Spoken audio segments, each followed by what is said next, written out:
नमस्कार, मैं हूं अभय कुमार। आप देख रहे हैं अपना खास कार्यक्रम बिहार समाचार। बिहार समाचार में खबरें बिहार की, बातें बिहार की, देश दुनिया की तमाम खबरें जिसे आपको जानना जरूरी है। बिहार समाचार में हम खबर लेते हैं सत्ता के गलियारों से, पंचायत के गलियों से और गांव के चौपालों से, जो आपको रखता है अपडेट और आप रहते हैं आगे।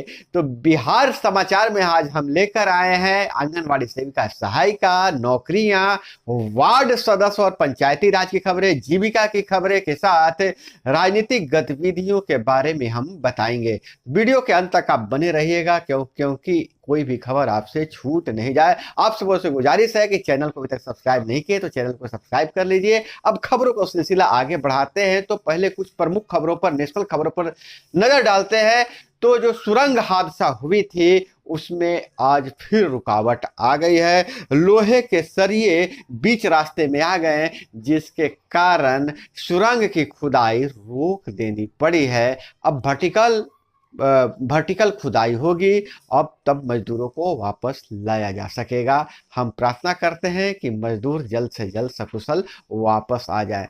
और दूसरी बड़ी खबर यह है कि प्रधानमंत्री नरेंद्र मोदी ने स्वदेशी विमान तेजस में भरी है उड़ान। और बिहार से खबरों की अगर बात करें तो सोनपुर मेले का उप मुख्यमंत्री तेजस्वी यादव करेंगे उद्घाटन कर दिए हैं, लेकिन उससे पहले वहां ढाबे के सिलेंडर में लग गई थी आग, जिससे अफरा तफरी मच गया था। और इधर खबरों की अगर बात करें तो आंगनवाड़ी सेविका, सहायिका के आंदोलन का 55 दिन गुजर चुके हैं। इन 55 दिनों में आंगनवाड़ी सेविका, सहायिका को क्या मिला? सेविका सहायिका का जब तक आंदोलन चल रहा था, विपक्ष भी तवज्जो दे रहा था, सरकार भी कह रही थी कि जल्द ही हम सम्मानजनक मानदेय आपको देंगे। लेकिन जैसे ही पर्व त्योहारों के कारण आंगनवाड़ी सेविका, सहायिका का आंदोलन स्थगित हुआ है, हड़ताल नहीं खत्म हुआ है, इस बात को नोट कीजिएगा, हड़ताल नहीं खत्म हुआ है, लेकिन पटना के गलियों में आंदोलन थोड़ा सा थम सा गया है। उसके बाद चारों तरफ खामोशी पसरा हुआ है। आंगनवाड़ी सेविका, सहायिका संघ के प्रदेश के नेतृत्व, जो संघ के अध्यक्ष हैं और संघ के जो अधिकारी हैं, वह भी स्पष्ट रूप से कुछ बोल नहीं रहे हैं कि इनकी आगे की रणनीति क्या होगी। दूसरी तरफ सरकार भी चुप्पी साधे हुए है कि आंगनवाड़ी सेविका, सहायिका को आप मांगे को मानेंगे कि नहीं मानेंगे, स्पष्ट कोई किसी तरह का कोई जवाब नहीं दिया जा रहा है। देश के इतिहास में पहली बार ऐसा हुआ है कि एक साथ 16,000 लोगों की नौकरियां गई हैं। देश भर में 16,000 आंगनवाड़ी सेविका, सहायिका को चयन मुक्त किया गया है। इसी बीच खबर यह आ रही है कि उत्तर प्रदेश में आंगनवाड़ी सेविका, सहायिका का मानदेय बढ़ा दिया गया है। उनके लिए यह अच्छी खबर है। बगल के राज्य झारखंड में भी आंगनवाड़ी सेविका, सहायिका के बारे में चर्चा हो रही है। मध्य प्रदेश में भी, जहां चुनावी राज्य है, राजस्थान, सभी जगह आंगनवाड़ी सेविका, सहायिका के आंदोलन का कुछ न कुछ असर देखने को मिला है। वहां के आंगनवाड़ी सेविका, सहायिका को लाभ मिला है। महाराष्ट्र में भी आंदोलन कर रही हैं, लेकिन बिहार ही एक ऐसा राज्य है जहां आंगनवाड़ी सेविका, सहायिका पर वाटर कैनन से प्रहार किया गया, लाठीचार्ज हुआ। इतने दिनों से आंगनवाड़ी केंद्र बंद पड़े हुए हैं और बच्चों की पढ़ाई बाधित है। जो कुपोषण दूर करने की बात की जा रही थी, वह सारे के सारे जो टेक होम राशन है, TA4 भी बंद है। लेकिन अभी तक इस आंदोलन का कोई नतीजा नहीं निकल पाया है। और आगे क्या होगा यह देखने वाली बात है।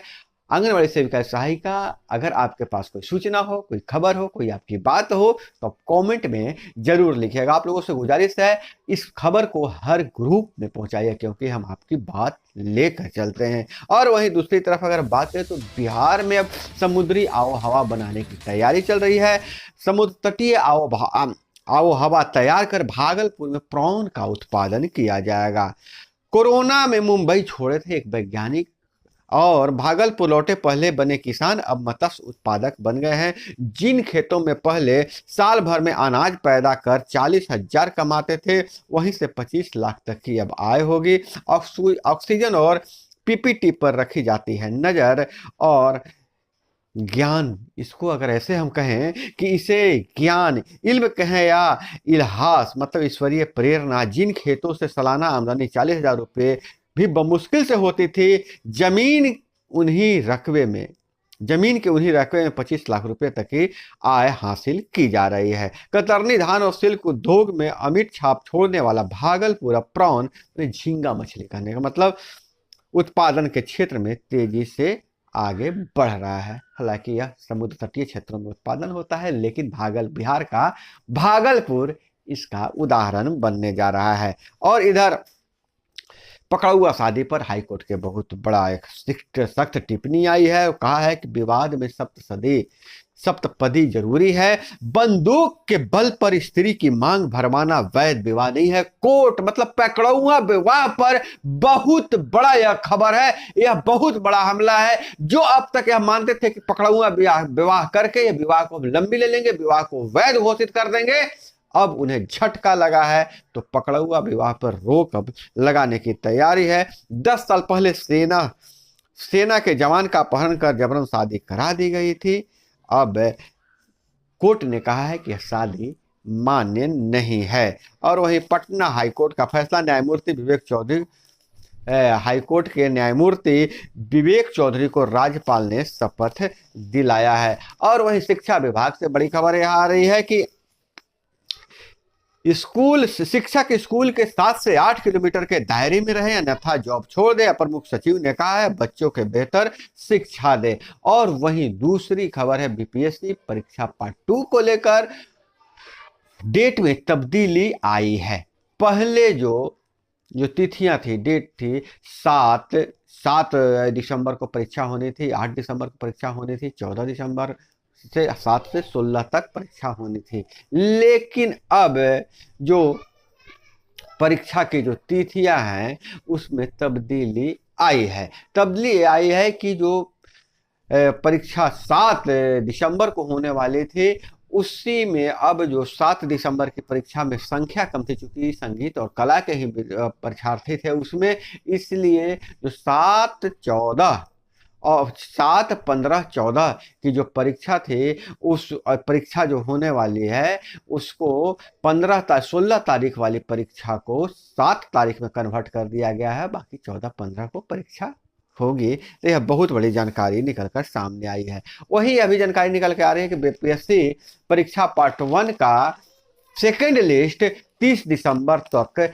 जारी कर दिया जाएगा। विभागीय सूत्रों की अगर माने तो जो सेकंड लिस्ट है बीपीएससी परीक्षा का, वह परीक्षा का जो रिजल्ट का जो सेकंड लिस्ट है वह 30 दिसंबर तक जारी किया जा सकता है। और वहीं अग्निवीर भर्ती में दानापुर में बक्सर और वैशाली जिले में अभ्यर्थियों ने दी परीक्षा, 30 तक प्रक्रिया चल रही है। अग्निवीर भर्ती हो रही है।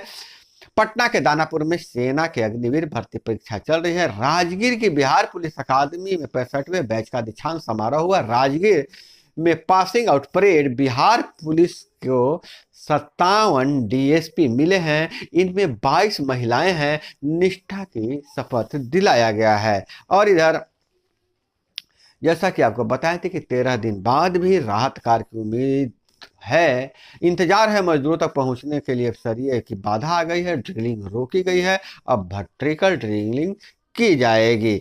और इधर अगर हम बात करें तो रजौली में शहीद आगरा के कैप्टन शुभम के घर पर संवेदनहीन सियासत हुआ है। और शहादत पर सियासत की जो है तस्वीर आई है, उनकी पत्नी कह रही थी मंत्री को कि मंत्री जी आप तमाशा नहीं बनाइए। चेक देने पहुंच गए थे, अभी 100 भी नहीं आया था, लेकिन मंत्री जी ने चेक दिया और फोटो भी खिंचवाया, जिसका चारों तरफ आलोचना हो रहे हैं। और वहीं पैक्सों के सुदृढ़ीकरण को सहकारिता विभाग कई योजनाओं पर काम कर रहा है। डॉक्टर सुरेंद्र बापू सभागार में पैक्स अध्यक्षों और प्रबंधकों के लिए कार्यशाला का आयोजन किया गया है। 1,22,000 शिक्षकों की नियुक्ति परीक्षा के लिए आवेदन का तिथि अब समाप्त हो गया है। आज के बाद कोई आवेदन नहीं कर पाएंगे। आज कहने का मतलब है कि 25 सितंबर के बाद कोई आवेदन नहीं कर पाएंगे। वहीं पशुपति पारसनाथ ने मैंने चिराग पर बड़ा हमला बोला है। पशुपति पारसनाथ ने बोला है चिराग को 7 जन्म में भी माफ नहीं करूंगा, मैं रामविलास जी का असली वारिस हूं। और वहीं बीएड के सिलेबस में बदलाव किया जाएगा। और वही पंचायती राज विभाग से खबरों की अगर बातें करें तो मुखिया जी के का हालत खराब अभी चल रहा है। सारे कार्य अभी रुके हुए हैं मुखिया जी का, और कोई भी विकास कार्य पंचायतों में नहीं हो रहा है। कारण यह बताया जा रहा है कि मुखिया जी का अभी जो भी है कोई टेक्निकल प्रॉब्लम आ गई है, जिस कारण मुखिया जी का कोई भी योजना नहीं चल रही है, उनके खाते के पैसे पर बैन लगा हुआ है। वहीं दूसरी तरफ बात करें तो वार्ड सदस्यों की और सरपंच और संघ के भी, तो इनके भी कार्यों में कोई प्रगति नहीं हो पाई है। हालांकि वार्ड सदस्यों के लिए अच्छी खबर यह है कि मसौदा तैयार किया जा रहा है, आपको 60-40 का रेशियो मिलने वाला है। वार्ड सदस्यों को पंचायतों में चलने वाले काम का 60% काम अब वार्ड सदस्यों के जिम्मे आने वाली है, जैसा विभागीय सूत्रों से खबरें मिल रही है। और अगर आपके पास कोई चिट्ठी इस संबंध में उपलब्ध हो तो मैं आप लोगों से गुजारिश करता हूं, आप कमेंट में जरूर बताइएगा, अपना फोन नंबर छोड़ दीजिएगा, मैं आपसे संपर्क कर लूंगा। वहीं पप्पू यादव को 1 साल की कैद की सजा मिली है, 10,000 जुर्माना भी लगा है। एक अन्य मामले में बरी हुए हैं। सांसदों और विधायकों के आपराधिक मामलों की सुनवाई के लिए गठित विशेष अदालत ने शुक्रवार को पूर्व सांसद राजेश रंजन उर्फ पप्पू यादव के एक मामले में 1 वर्ष का सश्रम कारावास और 10,000 रुपये का जुर्माना लगाया है। और वहीं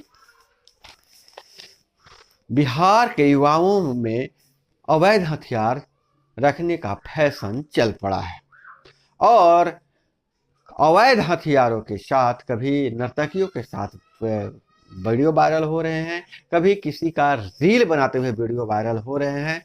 अब ऐसा लगता है कि अवैध हथियार रखने वाले युवाओं में पुलिस का कोई भी डर नहीं है। घटना औरंगाबाद जिला की है। औरंगाबाद जिला के किसी गांव से 2-2 पिस्टल लिए युवक का भी वीडियो वायरल हो रहा है। वहीं हसपुरा प्रखंड के एक युवक का रिवॉल्वर के साथ वीडियो वायरल है। हालांकि दोनों ही घटनाओं में अब तक एफआईआर दर्ज नहीं किया जा चुका है। और वहीं औरंगाबाद से खबर आ रही है कि औरंगाबाद के दाऊद नगर में मिनी गन फैक्ट्री का उद्भेदन किया गया है। हथियार के साथ 5 अपराधी गिरफ्तार हुए हैं। 1 दर्जन बड़े साइज का थर्नेट देसी कार्बाइन समेत निर्माण करने वाले उपकरण बरामद किया गया है। हथियारों का जखेरा बरामद, कई जगहों पर अवैध निर्माण का खुला है राज। तो अब बिहार में अवैध हथियारों की फैक्ट्री भी डाली जा रही है, और पुलिस ने उसका खुलासा भी किया है। अब विदेशों से खबरों की अगर बात करें तो आतंकी हमलों का खौफ ऐसा कि 10 विदेशी तेल कंपनियां पाकिस्तान छोड़कर चली गई है। पाकिस्तान के ऊर्जा के क्षेत्र में ऐसे भी हालत खस्ता है, 50% तक इनके ऊर्जा जरूरतों में गिरावट आ गई है, क्योंकि कंपनियां सुरक्षा के कारण, आतंकवादी घटनाओं के कारण इन पाकिस्तान छोड़कर बाहर चली गई है। आपको बता दें कि पाकिस्तान में गैस और तेल का बड़ा भंडार है। 70% अभी तक उनका गैस भंडार और तेल भंडार नहीं निकाला जा चुका है, खोजा नहीं जा चुका है। लेकिन जो कंपनियां, विदेशी कंपनियां काम कर रही थी, वह डर से भाग गई। मात्र 3 कंपनियां ही अब तक पाकिस्तान में टिकी हुई हैं। तो दोस्तों, यह थी वो तमाम खबरें जो आपको जानना जरूरी था। इसी तरह से खबरों के लिए जुड़े रहिए हमारे साथ। चैनल पे नए हैं तो चैनल को सब्सक्राइब कर लीजिए। वीडियो पसंद आए तो लाइक जरूर कीजिएगा। अपना बहुत बहुत ख्याल रखिएगा। मिलते हैं अगले वीडियो में। जय हिंद, वंदे मातरम।